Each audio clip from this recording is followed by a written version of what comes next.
ભાગ 2 સાચું હિતૈષીપણું. મહાનુભાવો વિચારો કે પ્રમાદના યોગે ધર્મને નહીં આચરી શકતા આત્માઓ ધર્મ કર્મ પ્રત્યે કેટલી રૂચિવાળા હોય છે.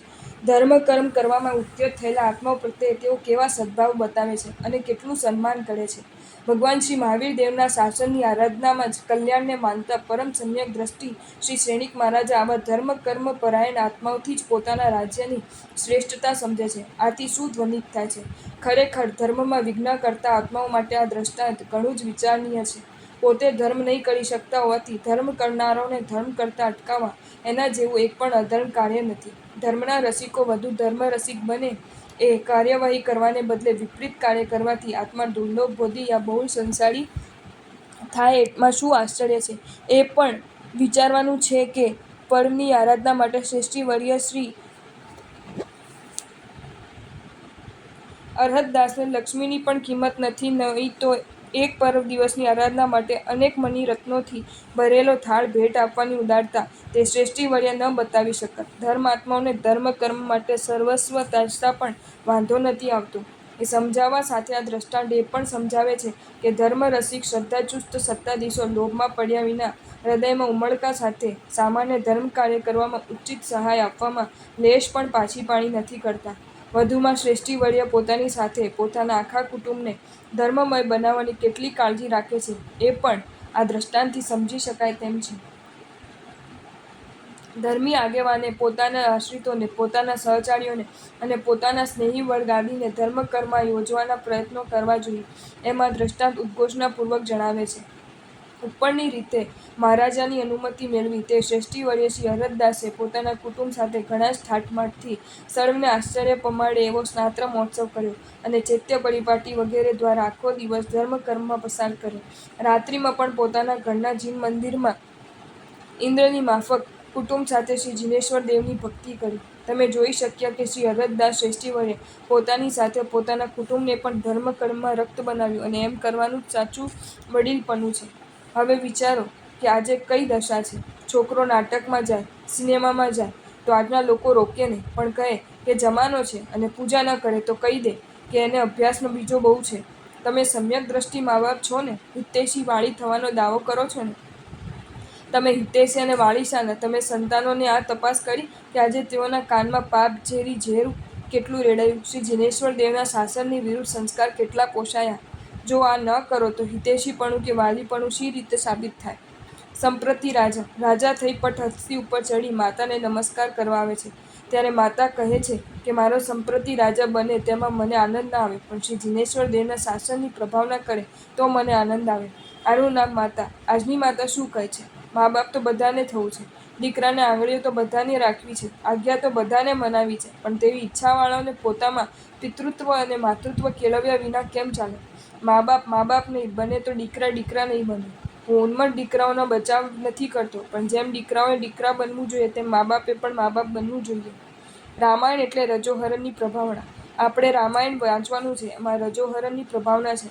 રામાયણ એટલે રજોહરણની ખાણ. ઘણા પુણ્યવાન આત્માઓનું વર્ણન આમાં આવે છે.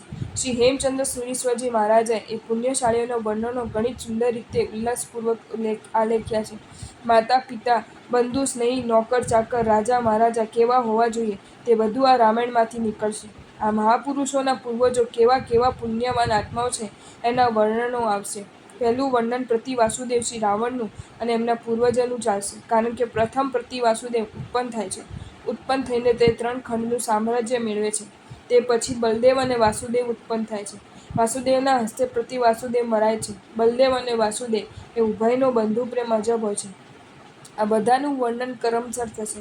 હાલ તો એ જાણી લ્યો કે આ મહાપુરુષો અંજન સમી, શ્યામ કાંતિવાળા અને શ્રી હરિવંશમાં ચંદ્રસમા 20મા તીર્થપતિ ભગવાન શ્રી મુનિસુવ્રત સ્વામીજીના શાસનમાં થયા છે. શ્રી જૈન શાસનની પરંપરા અને તેની વિશેષતા, શ્રી રામચંદ્રજી, શ્રી લક્ષ્મણજી અને શ્રી રાવણના ચરિત્રને વર્ણન કરનારા આ 7મા પર્વના પ્રથમ સર્ગમાં કલિકાલ સર્વજ્ઞ ભગવાન શ્રી હેમચંદ્ર સુરીશ્વરજી મહારાજે રાક્ષસ વંશ અને વાનર વંશની ઉત્પત્તિ તથા શ્રી રાવણના જન્મનું વર્ણન કર્યું છે. શ્રી રાવણનો જન્મ રાક્ષસ વંશમાં થયેલ છે. એક કારણથી પ્રથમ રાક્ષસ વંશમાં ઉત્પન્ન થયેલા પુણ્યશાળી રાજા મહારાજાઓનું વર્ણન કરતા કલિકાલ સર્વજ્ઞ ભગવાન શ્રી હેમચંદ્ર સુરીશ્વરજી મહારાજા ફરમાવે છે કે જે સમયે આ અવસર્પણી કાળના બીજા તીર્થપતિ શ્રી અજીતનાથ સ્વામી વિચરતા હતા તે સમયે આ જંબુદ્વીપના ભરત નામના ક્ષેત્રમાં આવેલા રાક્ષસ દ્વીપમાં અને એ દ્વીપમાં પણ આવેલી લંકા નામની નગરીમાં રાક્ષસ વંશની વૃદ્ધિ માટે કંદસમાં શ્રી ધનવાહન નામના રાજા હતા. સુંદર બુદ્ધિવાળા તે મહારાજા પોતાના મહારાક્ષસ નામના પુત્રને રાજ્ય આપીને શ્રી અજીતનાથ સ્વામીજી પાસે પ્રવજ્યા અંગીકાર કરીને સિદ્ધિપદે પધાર્યા. શ્રી મહારાક્ષસ રાજા પણ ચિરકાળ સુધી રાજ્યને ભોગવીને અને તે પછી રાજ્ય પોતાના પુત્ર શ્રી દેવરાક્ષસ ઉપર સારી રીતે સ્થાપીને એટલે કે પોતાના પુત્રને સોંપીને પ્રવ્રજ્ય દીક્ષાને સ્વીકાર કરીને સિદ્ધિપદે પધાર્યા. આ પ્રમાણે રાક્ષસ દ્વીપના અસંખ્યાત અધિપતિઓ થઈ ગયા પછી આ જ અવસર્પિણી સમયના 11મા તીર્થપતિ ભગવાન શ્રી શ્રેયાસનાથ સ્વામીના તીર્થમાં કીર્તિધવલ નામના રાક્ષસેશ્વર થયા. આ ઉપરથી સમજાશે કે પ્રથમ શ્રી રાવણના પૂર્વજોની પરંપરા ચાલે છે અને તેમાં પ્રથમ તો માત્ર સામાન્ય રીતે નામ જ ગણાવે છે શ્રી રામચંદ્રજી, લક્ષ્મણજી તથા શ્રી રાવણનું ચરિત્ર વર્ણવતા પ્રથમ પ્રતિ વાસુદેવ શ્રી રાવણની વંશ પરંપરાનું વર્ણન કરે છે. એ ઉપરથી પણ સમજાય છે કે શ્રી જૈન શાસનની પરંપરા પણ જુદી છે. એટલે કે શ્રી જૈન શાસનમાં જન્મેલાના બાળકીય કાળમાં સંયમ મળે તો આનંદ માને અને તેમ ન બને તો તે અવસરે સંયમદળ થવાને ચૂકે નહીં, કારણ કે સંયમ એ તો જૈન શાસનને પામેલાનો શણગાર છે. આ વાત તમને શ્રી રાવણની પરંપરાના વર્ણનથી સારી રીતે સમજાશે. અહીં એક ખુલાસો કરી લઈએ કે કેટલાકો શ્રી રાવણ વગેરેને રાક્ષસ કહે છે પણ તેમ નથી. રાક્ષસ દ્વીપના માણસો માટે તેમને વંશ તે રાક્ષસ વંશ, આના માટે જ તેઓ રાક્ષસ કહેવાય છે. જેમ ગુજરાતનો ગુજરાતી, કાઠિયાવાડનો કાઠિયાવાડી, તેમ રાક્ષસ દ્વીપના માણસો રાક્ષસો કહેવાય. શ્રી જંબુદ્વીપના ભરત ક્ષેત્રમાં આવેલા રાક્ષસ દ્વીપની લંકા નામની નગરીમાં રાક્ષસ વંશના કંદસમાં શ્રી ધનવાહન નામના રાજા હતા. આ અવસર્પિણીના બીજા તીર્થપતિ ભગવાન શ્રી અજીતનાથ સ્વામી વિચરતા હતા. ત્યારની આ વાત છે. શ્રી રાવણની વાત છે. શ્રી મુનિસુવ્રત સ્વામીના શાસનમાં અને પરંપરા ચાલે છે શ્રી અજીતનાથ સ્વામીના સમયથી. સુંદર બુદ્ધિથી શોભતા શ્રી ધનવાહન રાજા પોતાના પુત્ર મહારાક્ષસને રાજ્ય આપી શ્રી અજીતનાથ સ્વામીની પાસે સંયમ લઈ શિવપદને પામ્યા. શ્રી મહારાક્ષસ રાજા પણ ચિરકાળ સુધી રાજ્યને ભોગવીને પોતાના પુત્ર શ્રી દેવરાક્ષસને રાજ્ય સોંપી સંયમ અંગીકાર કરી મુક્તિપદને પામ્યા. એવી રીતે રાક્ષસ દ્વીપના અધિપતિઓ અસંખ્યાત થઈ ગયા પછી 11મા તીર્થપતિ શ્રી શ્રેયાસનાથ સ્વામીના તીર્થમાં કીર્તિધવલ નામના રાક્ષસના અધિપતિ થયા. આ રીતે શ્રી રાવણની પરંપરામાં અનેક રાજાઓ મુક્તિપદને અને સ્વર્ગને પામ્યા છે. સમ્યક દ્રષ્ટિ આત્મા જૈન કુળમાં જન્મવાનું સાથી ઈચ્છે. મિથ્યાત્વવાસી ચક્રવર્તીપણું ન ઈચ્છતા દરિદ્રપણે જૈન કુળ ઈચ્છે છે. એનો હેતુ શું? શ્રાવક કુળમાં શું હોય કે જેથી દેવતા પણ ત્યાં આવવા ઈચ્છે છે? શ્રાવક રોજ શ્રી જિનેશ્વર દેવની ત્રિકાળ પૂજા, ઉભયકાળ આવશ્યક ગુરુવંદન, વ્યાખ્યાન, શ્રવણ, તપ, જપ તથા સંયમના મનોરથ વગેરે કરે. શ્રાવક યથાશક્તિ પોતાના મકાનમાં શ્રી જીન મંદિર, પોષણશાળા અને સંયમની ઉપકરણ રાખે અને ઊંચા પ્રકારના મનોરથો કરે. આ કારણે દેવતાઓ પણ શ્રાવક કુળમાં આવવા ઈચ્છે અને આવે. જેના ઘરમાં સંયમના પરિણામવાળા આવે તે કુળ પુણ્યવાન કે પાપવાન? જેના ઘરમાં બાળકને સંયમના પરિણામ થાય અને બાળક સંયમના પરિણામ પ્રગટ કરે તે ઘરનાઓ શું વિચારે? જો પુણ્યવાન હોય તો તે જ વિચારે કે અહો ભાગ્ય અમારું કે જેથી અમારા ઘરમાં આવા એક પરમ પુણ્યશાળીએ જન્મ થયો છે. શ્રાવક કુળની મર્યાદા અને આબરૂ સાચવવા માટે ઉપરના વિચારોને જ સેવવા પડશે. શ્રી પુંડરીક કંડરીકનું અધ્યયન યાદ રાખવું પડશે.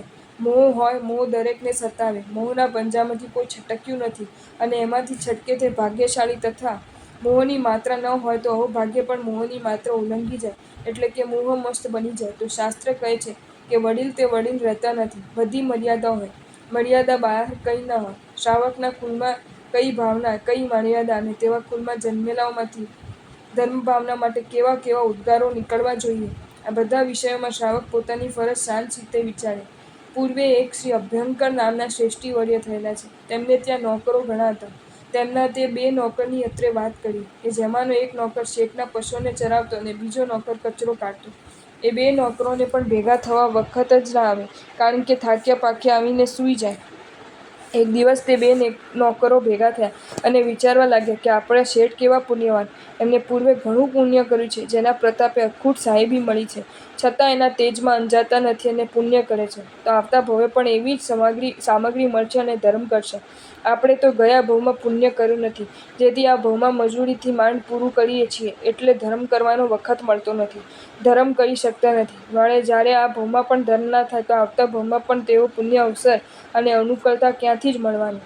માટે આપણે તો ગયો ભવ પણ ગયો, આ ભવ પણ ગયો અને આવતો ભવ પણ જવાનો. આ વાત શ્રી શેઠના કાને અથડાઈ. શેઠ વિચારે છે કે મારા નોકરો પુણ્યવાન છે. ક્યારે વખત આવે કે નોકરોને ધર્મ માર્ગે જોડું. શેઠને આનંદ થયો. નોકરને ધર્મી જોઈ શ્રાવકને તો ખુશી થાય. આજે શેઠને નોકર કહે કે પરમ દિવસે ચોમાસી છે તો શેઠ કહે કે શ્રાવકને નોકર રાખવા નહીં, કારણ કે એને રાખીએ તો અંતરાય આવે ને. કોઈ શેઠે એમ કહ્યું કે પરમ દિવસે પર્વ આવે છે, માટે જૈન હો તો તમે પર્વના ઉત્તમ આચારમાં લીન થાઓ, કામમાં હરકત નહીં આવે. કોઈ શેઠે એમ પૂછ્યું કે રાત્રે કેમ ખાઓ છો? શ્રાવકપણાની ફરજનો ખ્યાલ આવે છે. અમારા કુલ ઊંચા એમ કેવું ખરું, પણ ઊંચા કુલને લાયક કરવાનું ખરું કે નહીં? અમે બાપ, તમારી આજ્ઞા બાળકે માનવી જ જોઈએ એમ કહેવું ખોટી, પણ આજ્ઞા મનાવવા બળજબરી કરવી. પણ તમે શ્રી મહાવીર પતિની આજ્ઞા કેટલી માનો છો? આજના મા બાપને બાળક આજ્ઞા માને એ યાદ આવે, પણ મા બાપ આજ્ઞા કેવી કરે એ યાદ ન રાખે. આ રીતે આજે ફાવતી વાત કરે. જ્ઞાની કહે છે કે શ્રી જિનેશ્વર દેવે તો સીધી સડક બાંધી છે કે જેને આશ્રય કરનારા બધા જ માર્ગસ્થ બને. સૌની સ્થિતિ તપાસે તો બાદ નથી. કાગડાને દોડો તથા રાતને દિવસે જો ગુરુ કહે તો શિષ્ય તહતી કહે, અને શંકા થાય તો શંકાના સમાધાન માટે એકાંતે સવિનય પૂછે કે ભગવાન, કાગડો દોડો એનું રહસ્ય શું? પણ એકવાર તો તહતી જ કહે. તેમજ ગુરુ પણ શ્રી જિનેશ્વરની આજ્ઞાથી એક કદમ પણ આગા ના જાય, આગા ન થઈ જવાય તેની પૂરતી કાળજી રાખે. જ્ઞાની પુરુષો કહે છે કે જિનેશ્વર દેવની આજ્ઞાથી વિરુદ્ધ પ્રવૃત્તિ કરનાર ગુરુની આજ્ઞામાં રહેવું એ ઇરાદાપૂર્વક આત્માનો નાશ કરવા બરાબર છે.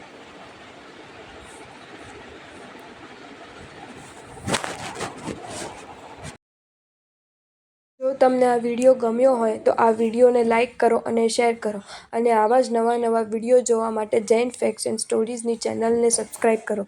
ધન્યવાદ.